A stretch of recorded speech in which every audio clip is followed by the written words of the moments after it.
Dans l'espace, en dimension 3, ça devient encore plus complexe, hein. Il faut vraiment bien faire attention parce que pour déterminer l'angle entre ce vecteur-là et ce vecteur-là, si on ne les a pas représentés à la même origine, ça devient difficile de le visualiser. Et en plus, il faut avoir conscience que dans l'espace, suivant comment on regarde, les mesures d'angle sont déformées. Donc par exemple, si je regarde comme ça les vecteurs u et v, ben, je ne peux pas du tout voir quel est l'angle formé par ces deux vecteurs.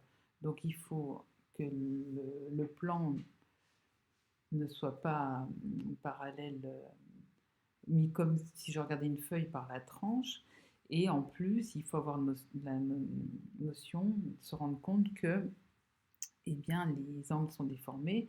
Et par exemple, ici, on a l'impression qu'on a un parallélogramme. Mais en fait, quand on place la figure de cette façon, on voit qu'on a bien un quadrillage qui correspond à des carrés. Donc, ici, on visualise qu'on a un angle qui est un petit peu plus grand que 90 degrés. Ce dont on ne pouvait pas se rendre compte suivant comment la figure est placée.